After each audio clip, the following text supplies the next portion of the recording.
요즘에 저를 좀 사칭하는 불법 리딩방이나 텔레그램 또 단톡방들이 굉장히 좀 많아지고 있는데 각별히 여러분들이 좀 주의를 했으면 좋겠어서 이렇게 좀 영상을 찍게 됐고요. 실제 피해 사례들도 좀 있는 것 같아요. 저는 이런 리딩이라든가 이런 걸 전혀 하고 있지 않거든요. 저를 사칭한 어떤 문자가 온다거나 그런 걸 받으셨을 때는 그냥 무시를 하시거나 꼭 신고를 꼭 해주시면 좀 좋을 것 같습니다.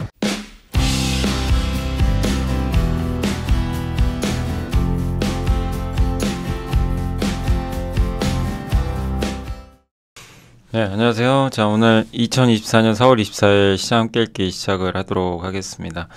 자, 오늘 이제 제가 오전에는 원래 오늘 라이브 하는 시간인데 제가 이제 오전에 일정이 있어. 사실 이제 오전에 좀 평택 좀 갔다 왔어요. 평택에. 네, 평택에 이제 일정이 있어가지고. 근데 거기 가니까 이제 그 평택 삼성전자 반도체 공장이 보이더라고요. 네, 새벽에 이렇게 갔다 왔는데 아무튼 이제 반도체 공장 보니까 예, 참 삼성전자 오늘 그 주가 올라서 다행이죠. 하이닉스도 반도체가 좋았는데 저게 참 우리나라에 있다는 게 다행이죠. 진짜 우리나라가 지금 반도체 세계 최강국이잖아요. 예. 네, 정말 중요한 시설이죠. 예. 시설인데 아무튼 오늘 어쨌든 증시도 괜찮았고 분위기도 좀 좋아서 조금 이제 가벼운 마음으로 방송을 좀 할 수 있을 것 같고요. 물론 오늘 같은 장에도 빠지는 기업들도 물론 있지만 시장이 조금 이제 진정되면서 근데 이제 좀 어려운 건 너무 급등 나가는 것 같아요. 그죠? 급락 아니면 급등하니까 저러다 또 급락할 수도 있고 또 급등할 수도 있어서 어쨌든 빠질 때 투자를 하시는 게 좀 좋지 않나 그렇게 말씀을 일단 드리고 싶고 자 오늘 이제 해드릴 거는 이렇게 보고서 이 쪽수는 많지 않은데 근데 좀 또 긴 내용들도 일부 있어가지고 설명을 한번 해드리겠습니다. 그래서 오늘 코오롱 인더 하나엔진이 엄청난 실적을 냈죠. 어제 발표했어요. AD 테크놀로지, 에이징랜드, 인텔리언 테크는 이제 어제 한번 이제 우주항공 자료 한번 이제 어제 소개를 한번 해드렸는데 오늘 또 주가 많이들 올랐더라고요. 세트레가이도 그렇고 인텔리언 테크. 근데 인텔리언 테크는 오늘 안테나 공급 계약이 있어서 그거 코멘트 한 자료고요. 그 다음에 전쟁과 시크릿걸 투자 이것도 이제 국제정치 관점에서 한번 방산주 들여다볼 필요는 방산주하고 정유주 거기에 관련된 내용들이 좀 있어서 한번 말씀을 드리겠습니다. 자, 미국 증시부터 일단 말씀을 해드리면 미국은 오늘 급등세로 마감이 됐고요. 지금 이제 빅테크 실적 발표를 앞두고 저가 매수세가 유입이 되면서 상승세로 좀 마감이 됐습니다. 그래서 미국 경제 지표가 좀 다소 부진하게 나왔지만 이는 오히려 미국 국채 금리를 하락시켜가지고 증시에는 호재로 작용했어요. 그러니까 금리가 떨어졌어요. 금리가 4.6이었거든요. 4.58로 좀 떨어졌고 최근 주가 급락 이유는 금리, 전쟁 이 두 가지가 제일 컸는데 일단 전쟁 리스크 조금 소멸됐죠. 거기에 미국의 국채 금리 하락도 호재로 좀 작용을 했습니다. 그리고 반도체 기업들이 좀 실적에 대한 이제 의구심 때문에 주가가 빠졌다가 이제 오늘은 반대로 좀 올라왔고 자동차 기업들에 대한 평가가 좋아서 급등을 했고요. 그다음에 이제 S&P 글로벌 4월 PMI PMI 지표는 뭐냐면 이제 설문조사하는 거예요. 기업의 담당자들한테 구매 담당자나 이런 분들한테 이제 설문조사해서 나아질 것 같냐, 나빠질 것 같냐, 이런 것들 설문하는 건데 50 이상이면 이제 좋아지는 거고 50 이하면 나빠지는 건데 이게 안 좋게 나왔어요. 49.9. 그거 안 좋은 거죠. 예. 특히 이제 서비스가 둔화되고 있어요. 미국은 서비스업이 중요하잖아요. 근데 그게 둔화되면서 지표는 안 좋았는데 역으로 증시는 급등했어요. 왜냐하면 이제 그러다 보니까 금리가 꺾여버린 거죠. 지금 시장이 원하는 건 너무 좋은 경기도 원하지 않고 좀 뜨뜻미지근하면서 금리가 낮아지는 거. 이거를 원하는 게 오늘 여실하게 드러났다. 이렇게 보시면 되겠고 고용 지표가 좀 안 좋았어요. 그 안에 들어간. 근데 어쨌든 역으로 호재로 작용했다. 라고 보시면 되겠고 의료 장비 업체 기업 다나오가 약한 매출 성장에도 주가 좀 많이 올랐고요. 의료기기가 좀 괜찮았고 그 다음에 애플은 아이폰 1분기 중국 판매가 감소했는데도 주가 좋았고 오늘 애플 아이폰 관련주 중에 LG 노트 급등해 버렸죠. 네. 그 다음에 G 에어로스페이스 항공 사업을 분사한 회사인데 호실적으로 급등했습니다. 그리고 이제 GM도 연간 매출 전망치 올렸고요. 스포티파이, 이게 음원 이제 스트리밍하는 회사죠. 여기가 1분기 호실적을 냈고 월간 활성 사용자 수가 19%나 증가했는데 6억 명 넘게 쓰더라고요. 그 노바티스 호실적, 그다음 펩시코는 음식료는 좀 안 좋았고요. 그다음 텍사스 인스트루먼트는 자동차용 같은 이제 아날로그 반도체를 만들거든요. 근데 시간에서 급등하고 있고요.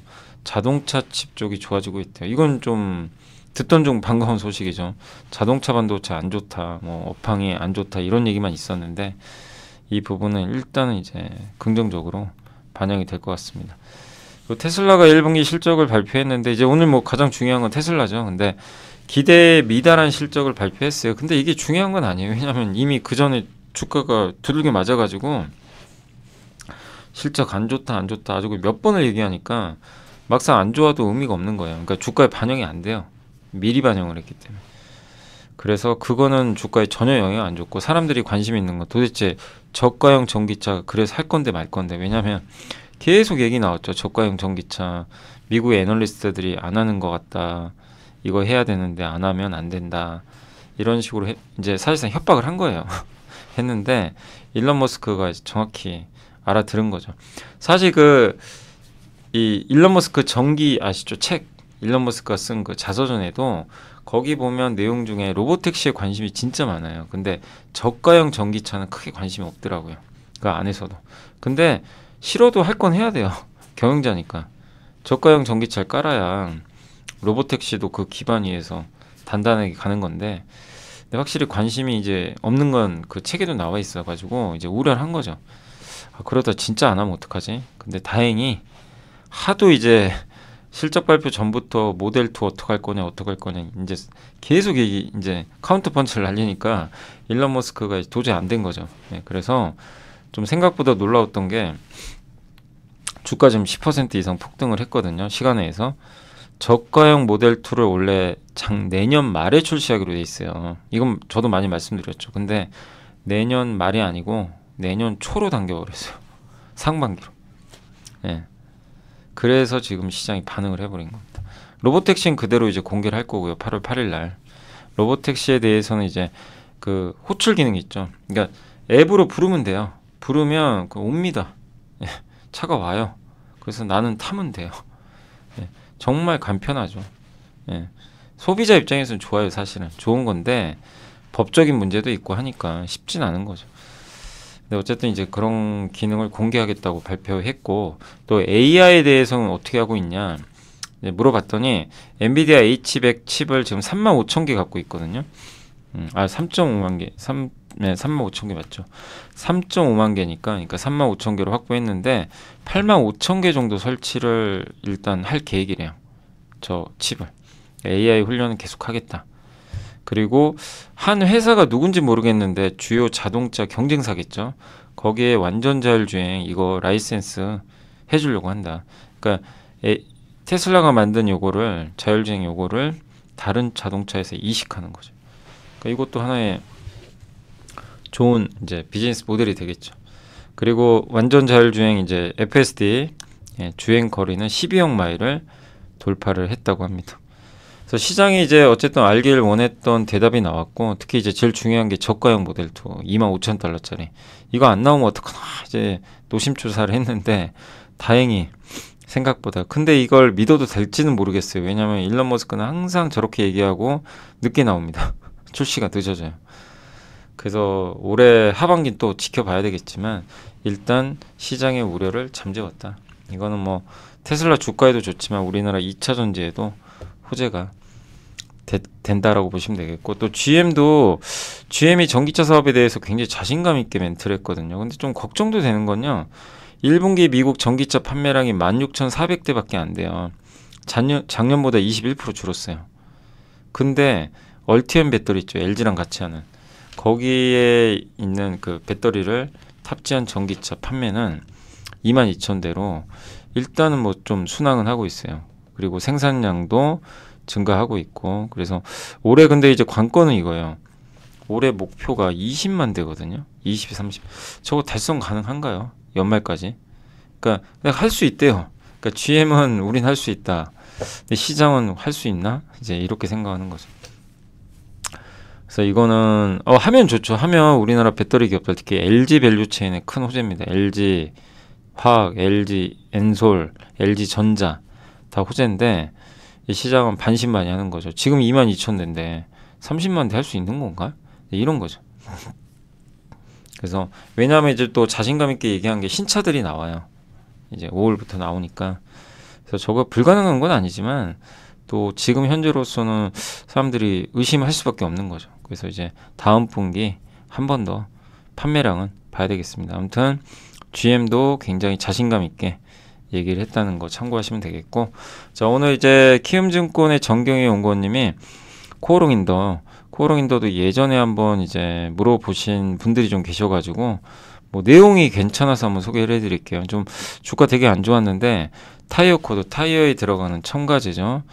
요게 이제 회복세에 진입을 했고요. 1분기에 가동률이 증가했고 2분기부터 일부 제품군에서 판가 인상을 검토 중에 있다고 합니다. 현재까지 업황은 회복 좀 진행 중에 있고 또 고마진 제품이래요. 아라미드. 이제 아라미드 특수 소매 방탄복 소재 같은 거예요. 예, 요게 가동률이 아직은 낮아요. 그래서 이익 기여는 좀 미미하다 이렇게 나와 있지만 그래도 가동률이 이제 좀 점점 상승하면서 뭐 이익 개선소 뚜렷해지지 않을까 보고 있고, 석유 제품은 이제 수출 운임 보전으로 판가 올라서 일단 전기 대비해선 좋은 실적을 낼 것 같습니다. 필름과 전자재료는 이제 실적이 안 좋거든요. 그래서 요거를 이제 라인을 2개 정리하면서 일부 비용은 발생했지만 뭐 정리를 했기 때문에 실적은 좀 그 개선되는 모습이 나올 것 같다 이렇게 적혀 있고, 24년도 영업이익은 2,507억으로 전년보다는 크게 급증할 것 같습니다.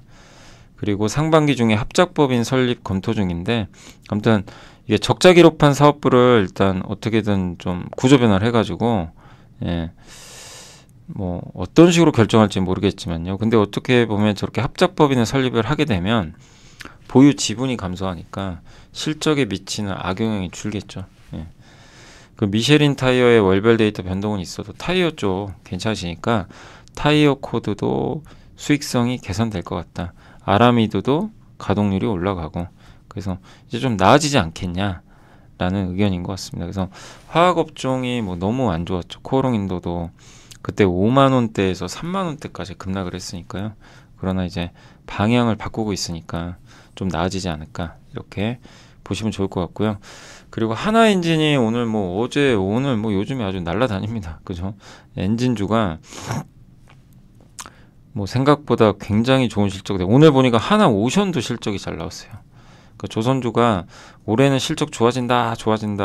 근데 그런 얘기하면 양치기 소년이 됐죠. 안 믿어요. 왜냐면 계속 안 좋았으니까. 좋다고 했는데 언제 좋아지냐 이랬던 거죠. 근데 이제 진짜로 늑대가 나타난 거예요. 진짜로. 진짜 늑대가 나타나 버린 거죠. 거짓말이 아니었던 거죠. 그래서 하나엔진이 오늘 이제 어제 실적 발표했고 뭐 엄청난 실적입니다. 슈퍼 서프라이즈 냈고요. 기대보다 177.5%. 하나오션양 납품 물량 추정을 했는데 그게 4대 정도가 더 이게 발생을 했던 것 같아요. 그 주요 고객사는 이제 요 4개 중국 회사들도 있습니다. 그래서 저가 일감이 해소되고, 근데 이 부분들은 우리가 또 공부했던 내용들이죠. 예전에 함께 배우기에서 한번 공부를 했었고, 그때도 저도 이제 뭐 여기 메리츠 자료도 있고 뭐 여러 이제 엔진 관련된 자료들 다 찾아봤는데 확실히 뭐 좋아져요. 좋아지는 이제 분위기들은 나오기 시작을 했고, 근데 그게 이제 숫자로 나오는 거고, 특히 이제 비싼 엔진들이, 그러니까 이 엔진은 되게 특이한 게 수주 받자마자 그게 실적 잡히는 게 아니라 만들어서 인도할 때 실적을 잡는다고 하더라고요. 그때 엔진 가격으로. 그러니까 이제 지금 엔진 가격 오를 수밖에 없죠. 왜냐하면 선박 가격이 계속 오르니까 그에 연동돼서. 그러니까 이제 실적은 좋아지는 거죠. 대부분. 그래서 근데 이제 수익성 개선 시점을 2분기로 봤는데 조금 더 일찍 나온 거 아닌가 이렇게 보고 있는 것 같습니다. 그 다음에 전년 동기 대비해서 엔진 탑재 선박, 그러니까 선박 가격이 올라야 돼요. 신조 선박 새로 짓는 이거에 연동되죠. 보통 2년 후로 그러니까 이게 시차가 2년 정도 걸리는데 그렇게 되면 실적은 좋아지니까. 그래서 저도 생각해 보니까 26년 상반기까지는 실적 좋을 수밖에 없겠다. 왜냐하면 지금 선박가격이 계속 올라가는 추세니까요. 예. 그래서 그런 이제 숫자를 드디어 보여줬다. 다만 이제 주가 단계 많이 올랐으니까 지금 또 요새 조선주가 갑자기 주도주가 돼버렸어요. 순식간에. 그래서 또 이럴 때 항상 말씀드리지만 조심해야죠. 너무 단기에 올랐으니까 그 점은 지켜보시되 뭐 보유하신 분들은 여전히 편하게 보유를 하셔도 좋을 것 같습니다. 그리고 이제 오늘 AD 테크놀로지라는 이제 기업 혹시 기억나실지 모르겠어요. 예전에 이제 함께 배우기 할 때 디자인하우스 기억나세요? 디자인하우스 편에서 제가 그때 가온칩스랑 AD 테크 요 기업들 한번 설명해드렸죠 당시에. 근데 이제 정보가 워낙 부족해가지고 뭐 자료도 없고 근데 어쨌든 오늘 어제였으면 어제 나온 보고서예요. 일단 이제 그 보고서 아주 긴 게 나와서 한번 설명 다시 한번 또 공부해 보시면 좋을 것 같아요. 이게 원래 TSMC의 디자인하우스 VCA라고 합니다. TSMC 그쪽에 있다가 2019년도에 삼성으로 갔어요. 그러니까 사람들이 봤을 때 야, 왜 삼성으로 가냐? 차라리 TSMC 그대로 남아 있었으면 더 좋았을 텐데 뭐 그런 할 수 있는데 그땐 또 어쩔 수가 없었어요. 왜냐하면 TSMC 물량이 별로 없었어요. 당시에는 너무 이제 이 영업 활동하기가 쉽지 않았던 거죠. 지역별로 하다 보니까. 그래서 삼성으로 이제 가게 됐고 삼성은 또 이제 요 디자인 하우스 파운드리 생태계를 키우려고 했던 거죠. 근데 어쨌든 굉장히 업력도 좋고 굉장히 검증된 기업 중에 하나입니다. 근데 이제 갈아탄 이유가 여기 나와 있지만 지역 중심인데 한국 디자인 하우스 위주로 이제 하다 보니까 해외 고객사 수주가 쉽지가 않았어요. 당시에. 그땐 또 대만에도 있었거든요. 경쟁사들이. 대만 경쟁사들 위주로 영업이 된 거죠. 해외 쪽으로. 우리나라 근데 이 설계 회사들이 좀 많이 부족하다 보니까 그래서 거의 SK 하이닉스의 그 메모리 컨트롤러라고 하는 그 칩을 이제 어떻게 보면 이제 이 디자인 해주고 하는 그런 이제 역할을 좀 했던 거죠. 내수 위주로. 그러니까 성장이 정체돼 버린 거죠. 그래서 TSMC 파운드리 호조가 VCA 내 소수에게만 집중되면서 AD테크가 지금 매출액이 1,001억밖에 안 돼요. 근데 그 당시의 경쟁사들 대만의 GUC, R칩 여기가 보시면 매출액이 이렇게 늘었습니다. 당시에는 매출액 차이가 별로 없었어요. 이때 AD테크도 2,900억이나 됐거든요. 그러니까 얼마나 차이가 벌어졌는지 아시겠죠. 근데 이제 향후에 이 대만의 이런 VCA, 파운드리, 그러니까 디자인하우스처럼 삼성의 디자인하우스도 이렇게 성장하지 않겠냐. 이렇게 보고 있고요. 특히 선단 공정 7나노 이하 비중이 89% 된다고 합니다. 그리고 해당 수준은 칩의 양산까지 진행하는 턴키 방식. 그러니까 칩의 양산까지 다 진행해주는 굉장히 어떻게 보면 이제 마진이 좋은 거죠. 이런 부분인데 어쨌든 뭐 AD테크도 고생을 많이 한 거죠. 당시에 굉장히 좀 많이 했었고 이게 삼성전자에 관련된 파운드리 그 디자인하우스 목록입니다. 그래서 여기 보면 뭐 여기 AD테크도 있고 여러분이 잘 아시는 그 가온칩스도 있고 코아시아 뭐 세미파이브 이런 기업들이 있고요. 요게 그러니까 올해 기준으로는 이 AR칩이라는 회사가 어마어마하죠. 보이세요? 어마어마한. 저게 R칩인가요? AI칩인가? 저도 이게 발음하기 좀 어렵네요. AL 같은데. 아무튼 이제 AD테크는 보세요. 이 노란색 매출액 보이세요? 정말 안 좋죠. 너무 줄어버렸죠. 근데 이제 작년을 바닥으로 해서 터닝을 할 거로 보고 있고요. 특히 인력과 IP 포트폴리오 경쟁력이 뛰어나다고 합니다. 그래서 이게 태생적으로 삼성 파운드리는 고객사 부족하잖아요. 그러니까 여기에서 영업활동 전개하기가 만만치가 않은 거죠. 그래서 파운드리가 시장성이 있으려면 고객사가 원하는 그런 걸 이제 해줄 수 있는 설계 자산이 있어야 되거든요. 그걸 하기 위해선 파운드리가 직접 하거나 디자인하우스랑 보통 같이 합니다. 근데 삼성전자 IP 확보가 좀 느리다 보니까 디자인하우스가 직접 이걸 보유하는 게 상당히 중요하다. 그래서 그 IP를 많이 갖고 있느냐가 좀 굉장한 경쟁력이라고 보시면 좋을 것 같아요. 그래서 그런 이제 어떻게 보면 IP를 좀 갖고 있다는 거죠. AD테크는 그 디자인하우스 인력 비교인데 여기 보시면 AD테크가 굉장히 많아요. 700명입니다. 그러니까 대만의 선도 업체들하고 거의 비슷하죠. 인적 자산이 굉장히 풍부한 편이고 IP도 확보를 하고 있습니다. 그리고 5나노 이하 프로젝트를 할 때는 평균 100여 명의 엔지니어가 들어간대요. 그래서 24년 공정별 비중은 8나노 이하가 57, 14나노가 32로 선당 공정 비중이 89%로 경쟁사들보다 높다고 합니다. 대표적으로 가온칩스가 있고 에이징랜드 이 두 개 회사가 있는데 이들보다는 조금 이제 선당 공정, 첨단 공정 비중이 좀 더 높다. 그리고 주로 이제 고사양 컴퓨팅, AI, 자동차 이쪽 매출 비중이 24년도에 74%까지 가요. 그러니까 다른 경쟁사들보다는 좀 높은 편이죠. 그리고 상반기에 이제 AI 관련된 턴키 수주를 할 걸로 보이고 하반기에는 이제 고사양 컴퓨팅 양산 매출을 좀 시작할 걸로 보고 있는 것 같습니다. 요게 대만의 이제 그 알칩이란 기업인데 7나노 이하 비중이 압도적입니다. 좋을 수밖에 없죠. 그러니까 요건 에이징랜드 경쟁사 우리 한국에 있는 이제 디자인 하우스인데 여기는 AI 비중이 높아요. 상대적으로 작년 54까지 오히려 좋을 수 있죠. AI 비중이 높다는 건 지금은 그죠? 네. 가온칩스는 자동차 비중이 좀 높은 편이에요. 요게 그다음에 알칩은 여기 고사양 컴퓨팅 각각이 좀 특징들이 있는 거죠. 근데 디자인 하우스에 이제 동남풍이 분다. 우호적 환경 변화가 시작됐다. 주문형 반도체 개발이 늘어납니다. 구글, 마이크로소프트가 각각 다 뭐 아마존부터 자체 칩을 만들고 있어요. 이미 설계해가지고 넘겨주죠. 만들어 달라고. 그래서 이걸 ASIC 주문형 반도체라고 합니다. 원래 CPU, GPU는 범용이에요. 그래서 똑같은 제품을 구매해다가 그냥 쓰는 거죠. 장착해가지고. 근데 NPU, LPU 이런 거는 주로 이제 맞춤형이다. 이렇게 보시면 되겠고 구글도 대단한 게 ARM의 IP를 이용해서 영국의 ARM이라는 회사 아시죠? 손정희 회장이 그 회사가 IP를 만들거든요. 그럼 그 회사 IP를 받아다가 구글이 직접 설계를 해요. 반도체를. CPU로 이제 설계를 하는데 이렇게 해서 만들었더니 인텔 CPU보다 성능이 이만큼 좋다고 합니다.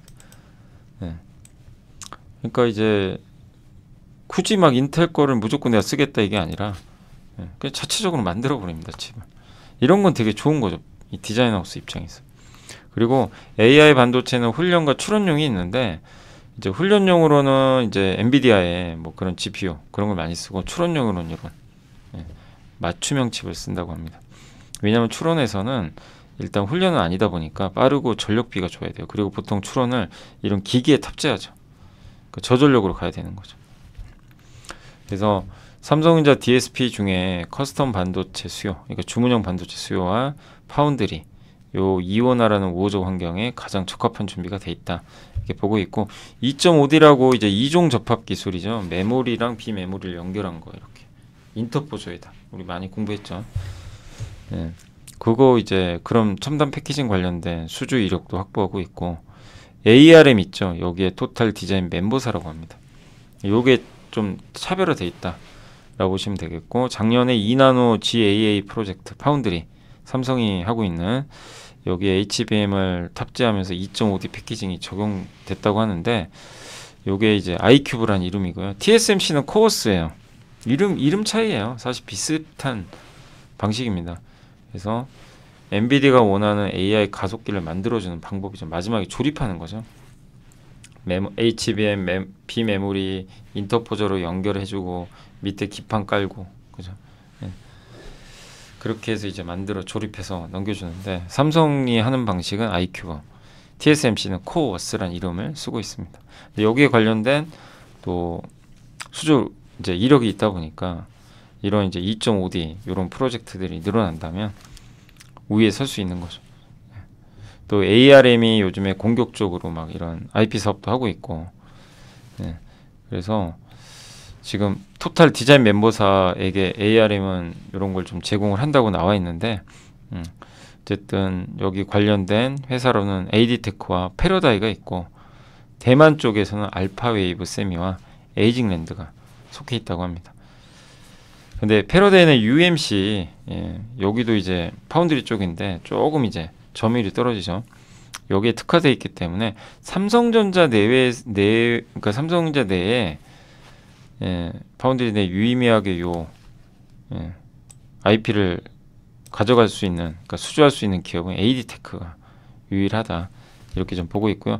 또 디자인하우스 실적 추정할 때 IP 매입액과 계약 부채, 그러니까 지적 재산을, 저 설계 자산을 많이 매입한다는 건 이제 디자인 하겠다는 거죠.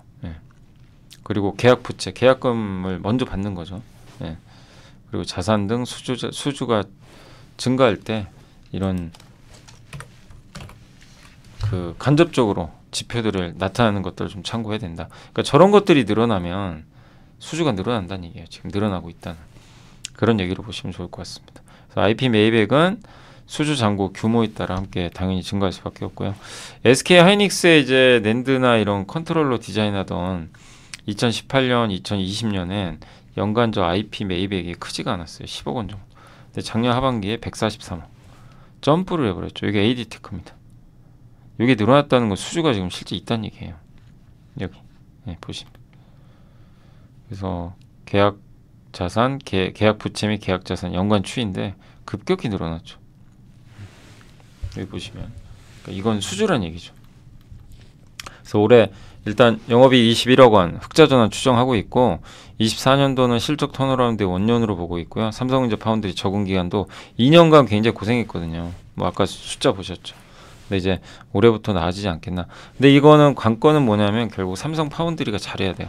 삼성 파운드리가 얼마나 수주를 많이 하고 고객을 확보하느냐가 이 AD테크의 성장을 또 결정을 하겠죠. 그래서 기술력 있고 인력도 충분하고 다양한 저런 이제 IP를 확보해 있어서 매력은 충분하다고 저는 보는데, 다만 관건은 삼성 파운드리가 잘해줘야 된다는 거. 이게 좀 관건이 될 것 같습니다. 그래서 계속 관심은 좀 필요하다. 가온칩스가 상대적으로 주가가 굉장히 많이 올랐잖아요. 근데 이제 AD테크도 좀 계속 우리가 주목을 해야 될 그런 기업이라고 보여지고요. 근데 여기서 이제 에이징랜드는 좀 생소하시죠. 에이징랜드도 우리나라 대표 디자인 하우스인데 이 회사는 좀 독특한 게 삼성이 아니에요. TSMC예요. 주력이. 그래서 제가 찾아봤어요. 다시. 그래서 올해 3월 25일 날. 그래서 같이 그냥 공부하세요. 그러시면 좋을 것 같아가지고, 에이징랜드 설명해드리면 하는 사업은 비슷합니다. 디자인 하우스는 중간에서 설계하는, 뭐 엔비디아가 뭘 설계를 해요. 이 칩 좀 만들어줘. 그럼 삼성이 바로 넘기는 게 아니라 삼성이 만들 수 있는 도면으로 바꿔줘야 돼요. 그러니까 제조용 도면으로 바꿔줘야 돼요. 설계도를 제조용으로. 그걸 해주는 회사가 바로 이런 디자인 하우스죠. 근데 요즘에는 뭐 그 기능이 점점 막 늘어나가지고 고객을 먼저 물어오기도 해요. 그러니까 막 예를 들면 에이징랜드가 엔비디아 찾아가가지고 먼저 우리 이렇게 뭐 꼭 만드실 거죠? 우리가 해드릴 테니까 삼성전자랑 계약하시죠. 이렇게 영업도 합니다. 그래서 폭이 점점 넓어지고 있는 거죠. 근데 AD테크는 삼성이에요. 삼성 물량을 이제 하는 거고, 근데 에이징랜드는 삼성 것도 하긴 하는데 주로 TSMC. 그래서 TSMC 파트너로 등록돼 있어요. 국내 유일입니다. TSMC가 성장하면 같이 성장하는 기업이에요. 그래서 이런 TSMC의 VCA라는 이 디자인 하우스가 이렇게 구성되어 있습니다. 8개가 있는 국내에서 이제 유일한 파트너사고, 여기 보면 제일 유명한 GUC, 알치, 뭐 알파웨이브, 세미 뭐 이런 기업들이 있고요. 그래서 그리고 또 한 가지가 DCA도 있대요. 근데 용어는 이제 디자인 서비스를 할 수 있는 용역 기업이라고 합니다. 핵심은 요 VCA죠. 그래서 GUC는 TSMC가 2003년에 지분 인수해가지고 인수했기 때문에 전략적으로 경쟁력을 높여온 기업입니다. 그래서 굉장히 다양한 사업을 하고 있고, 7나노 이하 비중이 23%. 근데 요새 제일 잘 나가는 건 알칩 같아요. 고성능 컴퓨팅 AI에 되게 강자고요. 7나노 이하 비중이 무려 83이나 됩니다. 그리고 IMEC 토파는 반도체 장비 소재 연구 기업으로 알려져 있고요. ICC는 중국에서 활동한다고 합니다. 그러니까 디자인 하우스가 어떻게 보면 이제 브로커 역할 중간에서 반도체 만드는 회사랑 설계 회사를 연결해주는 그런 사업에서 점점 이제 넘어가는 거죠. 유통까지 해주겠다는 거예요. 반도체 유통까지. 그러니까 설계부터 같이 참여를 해요. 만들 때까지. 예. 중간중간. 그러니까 예전보다 활동 범위가 굉장히 넓어지는 거예요. 이 디자인 하우스가. 그러니까 확실히 과거보다는 높은 밸류를 받을 수밖에 없는 거죠. 그리고 특히 주문형 반도체 수요가 늘어납니다. ASIC가 주문형이에요. 미리 만드는 게 아니에요. 주문을 하는 거죠. 네. 에이징랜드는 작년에 234% 매출액이 증가했고 국내에도 고객사가 있는 것 같습니다. 미국 시장에서 성장 기회를 크게 보고 있고요. 상장을 결정한 이제 주요 동기 중에 하나도 글로벌 시장 진출을 위해서다 알려져 있고 국가별 매출 비중은 TSMC가 66%. 예.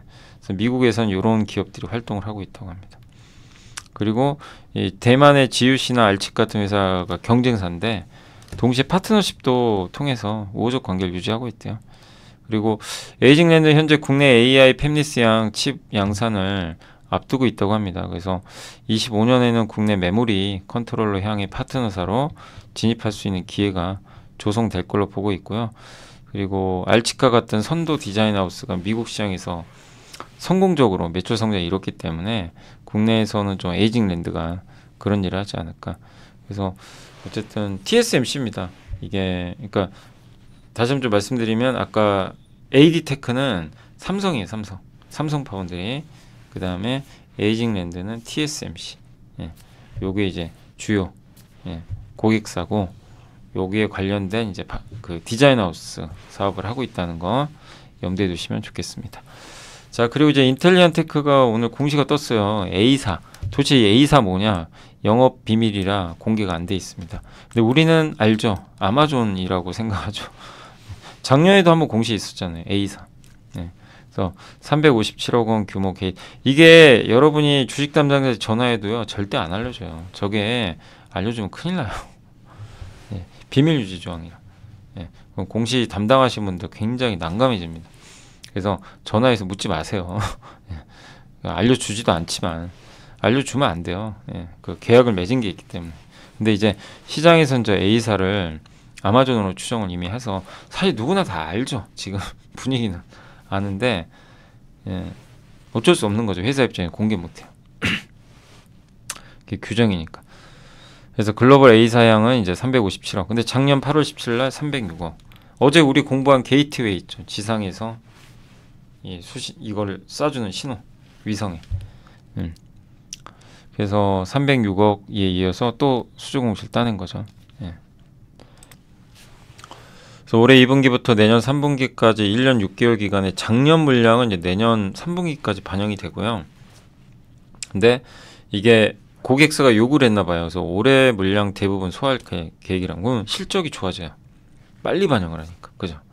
거기다가 오늘 계약한 357억은 내년 6월까지 1월부터 7월 이것도 되게 짧은 기간에 공급하는 거죠. 그래서 굉장히 좀 좋은 뉴스 아닌가 이게 보여집니다. 그리고 올해 우주항공청 신설도 되고 하니까 여러 이벤트들이 좀 남아 있는 것 같아요. 그리고 이제 저궤도 위성 인터넷이라든가 이런 사업들이 본격화되니까 이 인텔리안테크의 게이트웨이 안테나가 조금 효자 노릇하지 않을까. 근데 오늘 사실 세트레가의 주가가 워낙 많이 올랐죠. 예, 많이 올랐지만 우주항공에 대한 관심은 올해 계속 가져야 되겠고, 좀 아쉬운 게 이제 다음으로 좀 우주항공 공부하려고 지금 하고 있는데 조선 이제 한 번 남았으니까 근데 벌써 주가 저렇게 올라가지고 참 부담은 되긴 합니다. 자, 아무튼 우주항공까지 이렇게 한번 말씀을 드렸고, 그리고 오늘 이제 마지막 보고서죠. 이게 뭐냐면 이제 유진투자에서 나왔던 보고서인데 뭐 이것도 한번 이제 들어보시면 괜찮을 것 같아요. 꼭 투자 뭐 이런 것보다도 우리가 사는 것은 냉정하고 현실적인 세상이다. 지금 세상은 이상주의보다 현실주의. 지금 안보가 중요하잖아요. 자유무역도 점점 후퇴하고 있고. 그래서 한 개의 국가가 압도적 힘을 가지고 국제사회 질서를 주도하거나 두 개의 국가가 동등한 힘을 지니면 균형이 이루어져. 그래서 그게 이제 가장 이제 균형을 이룬 상태가 이어진다. 이렇게 본다는 주장도 있는데, 근데 미국이 트럼프 정권 들어서면서 개입을 안 해버렸죠. 아시겠지만 미국은 세계 경찰로를 한 거 아시죠? 트럼프는 관심이 없어요. 빠져나갑니다. 나 관심 없다. 그래서 다른 나라에 개입하는 거 별로 안 좋아합니다. 그러니까 어떻게 됐어요? 유럽과 중동 지역에서 힘의 공백이 발생한 거죠. 예. 그러니까 여기서는 그걸 러우 전쟁도 약간 트럼프의 그런 정책도 원인 중에 하나로 그러니까 느슨해져 버린 거죠. 이스라엘 하마스 분쟁도 마찬가지고. 예. 그러니까 미국의 개입이 좀 줄면서 힘의 공백이 생겼다. 여전히 아직도 러우 전쟁 이어지고 있고 우크라이나 미국이 그래도 지원도 많이 하죠. 예. 이스라엘 하마스 분쟁 뭐 끝이 없습니다 지금. 예. 안타까운 일인데 이렇게 많은 사람들이 지금 죽고 있고요. 이게 현실입니다. 근데 이런 일이 발생하면 안 되는데 지금 이런 일들이 발생을 해요. 힘의 공백 상태가 됐고 자국 우선주의. 예. 힘의 논리가 지금 우선으로 가는 시대가 된 거죠. 또 한 가지는 방위산업 보호주의. 유럽은 무기 구매할 때 역내 조달하겠다. 요거를 이제 강화를 하는 것 같아요. 그래서 이거 우리나라 방산주한테 별로 좋은 뉴스는 아니죠. 작년 10월에 유럽 방위산업 강화 공동조달법이 발효됐는데 여기에 더해서 중장기 전략 담은 EDIS를 공개를 해서 26년 7년부터 적용한다고 합니다. 여기 마찬가지예요. 이제 유럽 내에 있는 그 나라들은 되도록이면 유럽에서 무기 사자. 유럽산 무기 이런 것 같아요. 근데 이 애널리스트 분은 이제 의견이 뭐냐면 그건 현실성이 없다. 이거 기금이 4,400억인데 예산이 굉장히 부족하고요. 지금 나사가 나토 그 북대서양 조약기구 나토가 국가 무기 획득에만 10조 원 예산이 들어갔어요. 근데 4,400억은 너무 부족하죠. 3개 이상의 유럽 가맹국이 이제 컨소시엄 구성해야만 지원 자격이 또 부여된다고 합니다. 그러니까 너무 이런 것들도 번거롭다는 거죠. 예. 그리고 유럽 내 지금 극우파가 정권 교체하는 경우들도 있어서 유럽 국가 간 연계가 강화되기보다는 조금 분절화되는 거죠. 근데 이런 것들이 유럽의 통합을 막을 수가 있기 때문에 각국이 유럽 무기 사겠다 이게 쉽지 않다는 거죠. 그래서 정책은 좀 부담스럽지만 현실적으로 유럽이 진짜 저렇게 무기를 유럽 내에서만 살 수 있을까? 그건 좀 현실성이 없다라고 보고 있는 것 같아요. 그 러시아 우크라이나 전쟁에서 무기 지원으로 지금 이제 신속한 재고 보충이 필요한 국가들이 있죠. 특히 폴란드가 러시아랑 사이가 안 좋은데 바로 옆에 있잖아요, 러시아. 그러니까 이제 우리나라 무기를 선택했죠. 빨리 조달받을 수 있거든요. 예. 그죠? 그래서 이 동유럽 국가들은 한국 무기 수요는 있을 것 같고 그래서 요새 루마니아 얘기도 나오잖아요. 예. 있는데 다만 이거는 계속 지켜봐야 돼요. 유럽이 우리나라 무기 수입하는 걸 막아버릴 수도 있고 아니면 뭐 현실을 따져서 그래 한국 무기 계속 쓰자 이럴 수도 있는 거고 이건 뭐 우리가 알 수 있는 부분은 아닙니다. 그러나 어쨌든 좀 불편한 이슈는 맞아요. 그러나 현실성 그렇게 높지 않다는 그런 의견으로 일단 보시면 좋을 것 같고요. 자 그리고 이제 이번 이제 중동 이슈로 좀 한번 넘어가 볼게요. 그러니까 이스라엘의 방공 체계가 빛을 좀 이번에 많이 발했죠. 그러니까 이란의 공격에 대해서 거의 완벽에 가까운 방어를 이제 수행했다고 좀 보시면 좀 좋을 것 같고 이번에 99% 유격률을 달성했대요. 근데 이제 중동 지역은 아까 이제 저 유럽과 좀 다르게 이 미사일이 중요합니다. 미사일을 방어하고 왜냐하면 서로 영토도 좀 떨어져 있는 데다가 주로 드론 공격을 되게 많이 합니다. 그러다 보니까 이 방공망 구축이 되게 중요한 것 같아요. 이스라엘이 4개로 방공망 구성을 해놨대요. 하층 2개, 아이언돔, 다비드 슬링, 에로우2, 에로우3 층을 나눠서 방공망을 만든 거예요. 그래서 미사일을 각도에 맞춰 쏘겠죠. 이제 미사일이 오면 그래서 미사일 방어체계를 그렇게 운영하고 있고 미국 이제 미사일 방어체계 따로 있죠. MD라는. 그래서 중동은 방공 수요가 높을 수밖에 없는 게 지상전보다 공급이 좀 많은 구조고 전투기 공습 미사일과 드론 등 비대칭 전력 활용은 비정규전 성격이 많아요. 그러니까 대대적으로 이번에 이란과 이스라엘도 사실 국경이 맞닿아 있지 않기 때문에 지상전 할 수가 없어요. 기본적으로 둘이 싸울 수가 없습니다. 근데 만약 붙어 있었으면 뭔 일 났을지는 모르겠어요. 근데 어쨌든 떨어져 있기 때문에 뭐 다른 나라를 통해서 전쟁할 수는 불가능하죠. 할 수가 없는 거고 그래서 결국 이 미사일 같은 걸 이용하는 거죠. 드론 같은 거 아니면 항공기를 이용하든가. 그래서 이 중동 쪽은 그런 쪽에 대한 수요가 있을 수밖에 없고 그 다음에 2019년도에 사우디의 정유시설 공격 22년도 아랍에미리트 국영 석유회사 공격 이런 것들도 다 뭐 드론이라든가 그런 걸 이용한 거죠. 그래서 사우디와 아랍에미리트는 이제 방공 체계를 미국 걸 도입을 했어요. 이게 PAC-3가 패트리어트 미사일 아시죠? 그걸 이용한 건데 어쨌든 사우디가 2017년도에 21개 포대, 2015년도에 3개, 2018년에 사드 7대를 이제 배치를 했다라고 알려져 있고 아랍에미리트는 패트리어트 9개, 사드를 2개, 또 2018년에 패트리어트 4개 포대입니다. 포대를 더 배치를 했다고 합니다. 근데 이게 이럴 수밖에 없는 게 이란과 예멘이 여기서 이제 미사일을 쏠 수가 있는데 여기 다 넘어가요. 사우디 쪽부터 해가 저 이집트까지도 가요. 예, 러시아부터 해가지고 그러니까 이란의 미사일 사정거리가 꽤 넓어요. 여기는 이제 예멘 쪽이고. 그러니까 웬만한 중동 국가 이제 타겟팅에 들어가는 거죠. 그러니까 이제 자체 방공망을 확보해야 되는 거죠. 그래서 미국의 패트리어트는 미사일의 종말 단계 하층 방어. 그러니까 패트리어트는 아래층 방어에 특화되어 있고요. 근데 아래층 이제 하층 방어는 미사일 속도가 너무 빨라가지고 난이도가 높대요. 그래서 이거를 한 번에 제대로 맞춰야 된대요. 못 맞추면 끝. 근데 그거 놓치면 어떡해요, 만약에. 그래서 이 종말 단계, 마지막 단계, 상층 방어, 중간 단계 이런 것들도 각각 층별로 그러니까 통과하는 이게 미사일을 가는 거 놓치는 경우들이 있잖아요. 이제 그런 것들을 방어하기 위해서 층층이 또 보완을 해놓는 거죠. 한국의 미사일 방어 시스템은 이제 하층 방어의 천궁2, 패트리어3를 이제 같이 배치하는 것 같고요. 중층 방어에는 이제 사드를 운영한다고 합니다. 현재 장거리 요격 체제를 L3이라고 하는데 장사정포 요격 체계는 이제 LAMD 요걸 지금 개발 중에 있고 그래서 우리나라 자체 방어 능력 LIG 넥스원이 요런 이제 미사일 같은 거 만들죠. 예.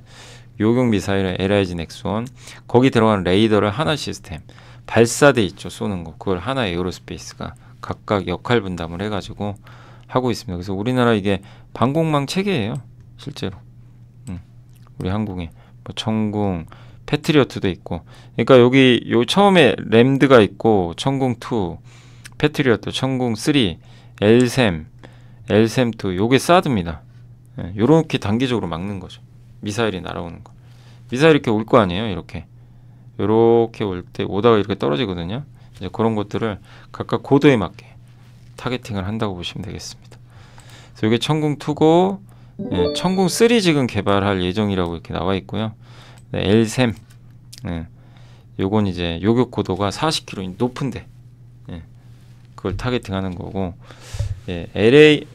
LAMD는 요건 이제 그 장사정포라고 보시면 돼요. 막 이렇게 이 32발을 그냥 팍팍 쏴가지고 정밀 타격하는 정밀 타격이라고 하긴 그런가요? 어떤 이제 적의 포대가 있으면 거기다 미사일을 이제 쏴가지고 아마 선제 타격하는 용도일 거예요. 제가 작년에 아마 이거 한번 좀 공부했던 것 같은데 그때 이거 딱 보면서 이제 한번 공부하면서 느낀 게 그때 최강식 연구원님이 쓰신 자료 혹시 기억나세요? 방산 LIG 넥스원이나 요 한국형 주요 방공체계 작년에 한번 공부했던 거 제가 기억이 나거든요. 그때 이제 LIG 넥스원 주가 한참 안 좋을 때인데 그때 그 보고서 보고 아 괜찮겠구나 그 생각이 사실 많이 들긴 했어요. 핵심이죠 사실 미사일도 중요한데 근데 어쨌든 요 미사일 쪽은 그 중동 쪽에 상당히 의미가 있다 이렇게 보시면 될 것 같아요. 그래서 원래 지상 무기가 되게 중요하지만 중동은 좀 특수하게 그런 부분도 있는 것 같습니다. 그래서 사우디는 무기를 굉장히 많이 수입하는 국가인데 원래 미국에서 많이 했는데 요새 미국과 좀 사이가 별로 안 좋죠. 예전만큼 갈등이 좀 있다 보니까 그래서 사우디가 2030년까지 전체 무기 구매 예산의 50%를 자국에 투자하거나 지출할 계획이라고 합니다. 그래서 향후 사우디가 무기 수출 시 현지 생산, 국산화 지원 및 공동 개발 노력을 할 것 같은데 그럼 현지 생산할 때 우리나라도 같이 갈 수도 있는 거죠. 그래서 사우디가 원래 북미에서 많이 이렇게 수입을 했거든요. 비중 줄죠. 아시아가 늘어나요. 그러니까 여기 유럽 쪽이 여기 밑에 이제 아시아고 그리고 미국이 그 이유 중에 하나가 중동 관여를 축소하고 있기 때문이죠. 사우디와 아랍에미리트는 기존의 패트리어트 미사일과 사드를 운영하고 있는데 한국의 그 방공 무기 체계도 지금 구매를 했죠. 그래서 아랍에미리트가 천궁2를 2022년에 24년도엔 사우디가 이제 계약을 맺었습니다. 구매 배경은 어쨌든 이제 무기 수입처를 좀 다변화하려는 그런 목적이고, 그 다음에 패트리어트 미사일이 이게 너무 비싸거든요. 한 발당 가격이 40억에 60억 나간대요. 천궁2가 좀 더 저렴하죠. 섞어 쓰는 거예요, 한마디로 같이. 그런 이제 용도가 아니겠나 이렇게 보고 있고, 또 패트리어트 미사일은 고정형 레이더인데 천궁은 수직 발사 이렇게 되죠. 수직으로 쫙. 여기 보이세요, 밑에 수직으로 올라가는 거. 얘는 이렇게 돼 있죠. 그리고 복합적으로 운영해서 360도 전방위 이런 방어 능력이 다 강화돼 있어서 패트리어트 미사일의 보완제 역할을 할 수 있다라는 것 같습니다. 그리고 후티 반군의 사우디와 아랍에미리트 공격 지점을 추적해보면 정유시설, 공군기지, 일반 공항 같은 중요 시설을 대상으로, 그러니까 저 후티 반군이 사우디나 아랍에미리트의 저런 시설들을 이제 타겟을 하는 거죠. 근데 사우디가 영토가 크니까, 굉장히 큰 나라잖아요. 영토가 물리적으로 다 방어는 불가능합니다. 사우디는 정유시설 10, 공군기지 7, 미사일기지 2곳, 이거를 필사적으로 방어해야 된대요. 필수적으로.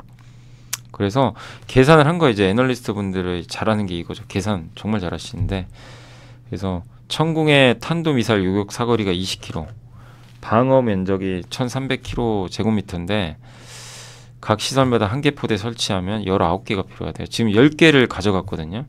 그러면 10개 더 할 수도 있다는 얘기죠. 그러니까 사우디 천궁2는 한 번 더 수주를 기대할 수 있는 물량은 남아있는 것 같다. 이런 내용이고, 아까 말씀드린 엘셈, 사드랑 이제 복합적으로 좀 이건 이제 중거리죠. 예. 그래서 그거고, 엘셈2도 개발할 예정인데 요거는 고도가 3배나 늘어난다고 합니다. 그래서 우리나라 이제 대공 무기도 한번 관심을 계속 가져보자. 이게 지정학적 리스크가 결국 우리나라 무기 산업의 밸류를 올려버렸다라고 보시면 되겠고, 요게 이제 정유 얘기인데 신냉전이 가속화되고 있죠. 그래서 푸틴 러시아 대통령 5선에 성공해서 사실상 지금 독재로 가고 있죠. 어떻게 보면 혼자 지금 계속하잖아요. 정권 교체가 없어요. 어떻게 보면. 그래서 전쟁 성과 도출을 주요 목표로 했어요. 그래서 아마 우크라이나 절대 포기 안 할 겁니다. 쉽게 포기할 그런 건 아닌 것 같고, 그리고 오히려 이제 5선까지 성공했으니 정치적 불확실성도 없어졌죠. 그리고 글로벌 지정학적 위기, 오펙의 감사는 연장되고 있고, 이렇게 유가 오르면 러시아도 좋죠. 뭐 사우디도 좋아하겠지만, 그래서 또 공급은 늘기가 어렵고 수요는 좀 증가하거든요. 이렇게 되면 유가가 쉽게 고유가가 유지되는 거죠. 거기다가 정제 마진은 배럴당 $10 이상. 이게 이유 중에 하나가 러시아 정유처리 생산 능력이 75%가 이번에 그 우크라이나가 그 드론 타격한 그런 지역 있잖아요. 거기에 있어요. 전 세계 생산량의 5%. 그러니까 여기 이번에 타격받은 데 표시돼 있죠. 요런데. 여기서 이제 우크라이나 드론이 다 타격한 거거든. 정밀하게.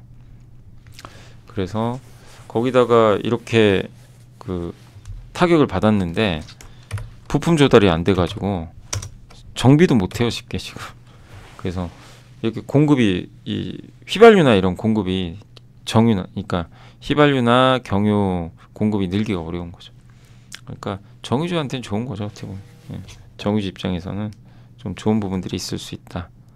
요새 이제 정유주도 많이 흔들리지만 뭐 정유주도 똑같아요. 이렇게 많이 또 주가가 많이 흔들리면 기회가 되고, 또 적절하게 올라가면 줄이고, 그러니까 계속 트레이딩 관점으로 보시는 건 좀 괜찮은 것 같습니다. 그래서 오늘 이제 여기까지 한번 말씀을 일단 드렸고요. 그리고 이제 나머지 그 실적, 오늘 좀 실적 추정치가 올라간 쪽은 그 펌텍코리아 아시죠? 이제 화장품 용기 만드는 회사죠. 여기가 이제 대신증권에서 추정치가 좀 지난 보고서보다 올라가 있고요.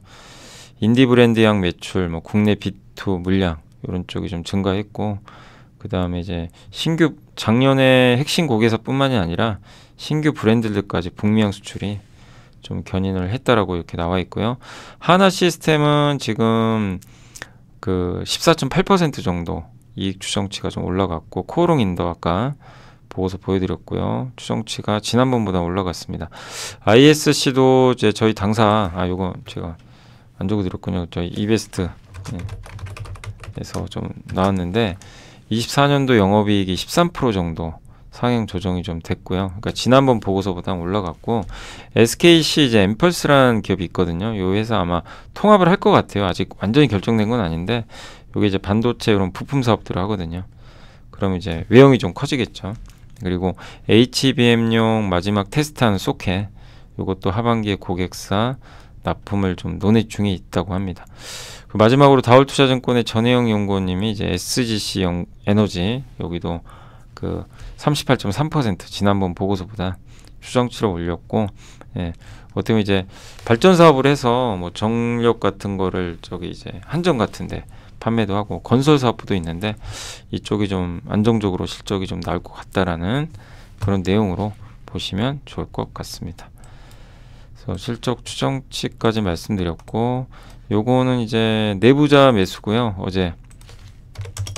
예, 그래서 어제 같은 경우는 메리츠 증권 여기 매수가 좀 있었고, 페노션, 예, 또 일부 있었고요. 동서 여기 김종희 부사장님이 요새 계속 좀 사시는 것 같은데 18억 정도 들어왔고, 한화는 여기 뭐 금액은 크지 않지만요, 여기 상무님이 2,200만원, 농우바이오 요게 이제 종자, 예, 농업 관련된 회사죠. 종자 만드는 회사인데 1,600만원어치 매수가 들어왔고, 삼성 E&A는 여기 남궁홍 대표님이 매수가 들어왔으니까 참고하시면 되겠습니다. 어제 전자공시는 어제는 제가 체크해 본 거는 큰 건 좀 없었다라고 말씀을 드리도록 하겠습니다. 오늘 이제 주식시장은 이제 마지막으로 정리해드리면 뭐 급등세로 마감이 됐고요. 오늘 코스피가 52포인트 예, 급등을 했고, 그 다음 코스닥 같은 경우도 오늘 강세로 1.99%, 그래서 정말 거의 한 3주 빠진 것 같아요. 3주 내내 빠지다가 증시가 정말 오랜만에 급반등에 성공했습니다. 정말 뭐 위아래로 너무 흔들렸는데, 다만 이제 요렇게 계속 가면 좋지만 중간중간 요런 과정들이 또 나올 것 같아요. 그래서 항상 조정을 이용하시면 좋을 것 같고, 시장은 계속 좀 당분간 위아래로 등락 과정 이어진다. 결국 이제 금리가 오늘 꺾이다 보니까 증시가 반응을 했고, 역시 우리나라는 반도체, 2차전지 이런 기업들의 주가가 올라가 줘야 된다는 게 여실히 드러났고, 시장을 이끄는 주체는 외국인이 맞습니다. 오늘 외국인이 많이 샀거든요. 예. 그리고 어쨌든 연기금은 계속 들어와요. 그러니까 연기금의 매수, 외국인의 매수, 이게 결합이 되면 무서운 거죠. 네. 그래서 오늘은 뭐 수급도 굉장히 좋은 흐름으로 전개가 됐다고 보시면 되겠고요. 섹터는 뭐 거의 다 많이 올랐는데, 오늘 이제 안 오른 업종이 좀 특징적이긴 하죠. 그래서 홈쇼핑은 현대홈쇼핑이 좀 빠졌고, 공개 매수 때문이었던 것 같아요. 공개 매수가 거의 이번에 끝나가는 것 같은데, 또 오늘 마이너스 6% 정도. 이게 이제 공개 매수 그때 하면서 주가가 한번 그 현대홈쇼핑이 많이 움직였었죠. 네, 실제로 당시 여기서 공개 매수 때문에. 그랬다가 다시 또 이제 재료가 좀 이제 어느 정도 소멸이 되다 보니까 주가 좀 빠진 게 아닌가라고 좀 생각이 듭니다. 그래서 오늘 일단 여기 공개 매수 청약이 있었던 것 같네요, 보니까. 그래서 일단 주가는 좀 빠져버린 그런 상태로 전개가 됐고, 은행이나 이제 보험주는 오늘 일단 이슈는 없는데요. 뭐 밸류업으로 좀 올랐다가 오늘 좀 빠진 것 같습니다. 큰 특징은 없었고요. 유리기판 관련주는 이제 필옵틱스가 최근에 아주 주가가 난리가 아니에요. 그래서 너무 급등이 심하니까 쫓아가시면 안 되고, 이제 오늘은 좀 빠지는 흐름이 나왔던 것 같습니다. 백신주가 조금 빠졌고요. 네. 뭐 그 외에는 이제 거의 대부분의 업종이 올랐고, 특히 오늘은 반도체 날이었고, 뭐 낸드 쪽이나 자율주행 쪽도 좀 일부 올라갔던 것 같고요. 오늘 아무래도 테슬라가 좋은 좀 분위기를 연출을 지금 하다 보니까, 특히 LG노텍이 오늘 11% 올랐어요. 이것도 되게 특징적인데, 오늘 LG노텍의 또 실적도 어쨌든 이제 발표를 했는데, 아까 장중에는 이제 올라간 이유는 딱히 뭐 그렇게 뭐 나왔던 건 없었어요. 왜냐하면 실적 발표하기 전이었으니까. 근데 이제 실적 기대감은 있었는데 애플 효과도 좀 기대를 하는 것 같고, 아무튼 지금 실적이 좀 발표가 됐고, 뭐 일단 평가가 긍정적이지 않나 하는 생각은 좀 듭니다. 예, LG노텍이 원래 1381억 정도를 예상을 한 것 같더라고요. 보니까 1760억 나왔으니까 상당히 잘 나온 거죠. 물론 이제 내용은 봐야 되겠지만요. 그래서 LG노텍이 급등한 게 오늘 정말 예, 가장 좀 특징적인 부분이었던 것 같고요. 반도체, 장비 뭐 다 좋았고요. 대표주도 오늘 삼성전자, 하이닉스가 동반해서 다 급등세를 보였습니다.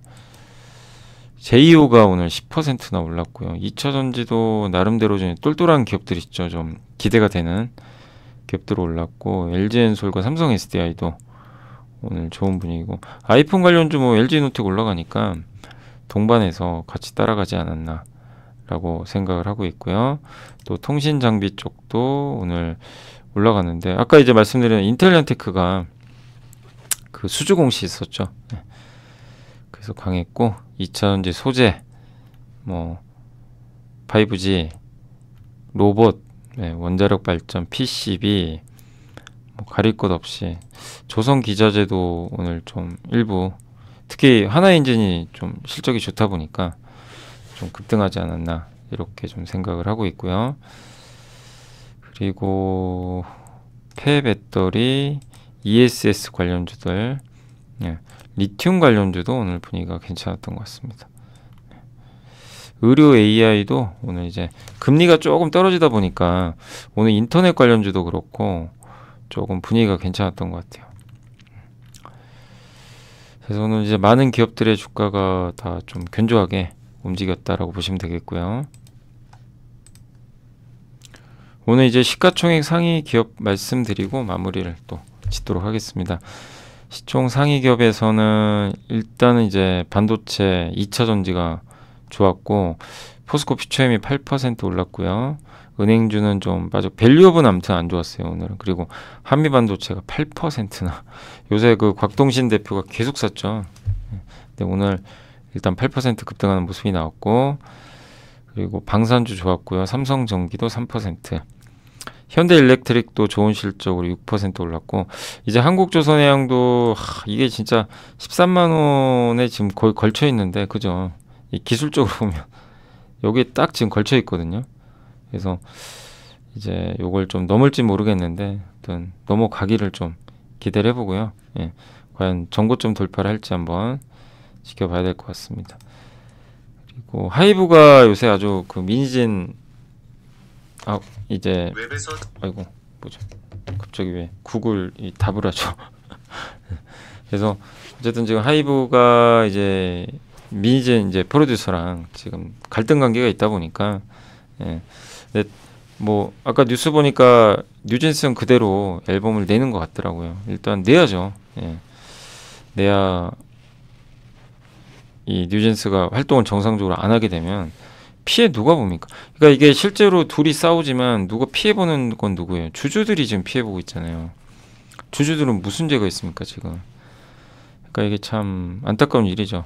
둘이 싸우는데 결론은 어떻게 날지 모르지만 그 피해를 받는 건 고스란히 주주분들이, 주가 빠져가지고.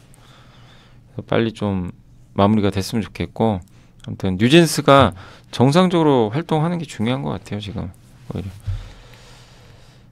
오늘 LNF가 이제 바로 테슬라에 반응해줬고, LG노텍, 뭐 SKC 이런 기업들의 주가 좋았고, 코스닥 같은 경우는 오늘, 예, 시가총액 상위 기업 중에서는 에코프로비엠이나 리노공업, 이오테크닉스 다 반도체 2차전지가 좋았던 것 같습니다. 그리고 재룡전기가 18%나 올랐고요. PSK홀딩스가 10%, 유진테크가 8%, 테크윙도, 대표 주도주들은 거의 다 오늘 좀 많이 올랐던 모습이었던 것 같습니다. 거래대금 쪽은 보면 코스닥은, 거래대금 한번 봐볼까요? 코스닥 YIK가 오늘 거래가 많이 나왔네요. 재룡전기, 알테오젠, 필옵틱스는 좀 빠졌고, 그리고 엑시코는 유상자 떴어요. 어제 공실 보니까 주주배정. 주주배정을 좀 한 게 보니까 운영자금 때문에 했는 것 같은데, 정확하게 왜 했는지는 이유는 명확하게 나온 건 아닌데, 엑시코는 주주배정 유정이 있었습니다. 그래서 악재죠. 그래서 오늘 좀 많이 빠진 것 같고, 그다음에 뭐 거의 다 급등한 기업들이죠. 뭐 퓨처캠, 선익 시스템도 BOE 이제 수주 얘기가 자꾸 나오니까 좋았고, TSE 소켓주죠. 오늘 19% 주가 올랐던 것 같습니다. 네. 그리고 사이맥스가 14% 정도 오늘 올랐던 것 같습니다. 그래서 이제 주로 좀 거래 많이 나온 기업들 중에 좀 특징적인 것들만 좀 언급을 드렸으니까 참고하시면 좋겠습니다. 자, 오늘 방송은 이제 여기서 마무리하도록 하겠고요. 저는 또 내일 이 시간에 찾아뵙도록 하겠습니다. 항상 시청해 주셔서 감사드리고요. 예, 천천히 여유 가지고 투자하시면 좋을 것 같습니다. 감사합니다.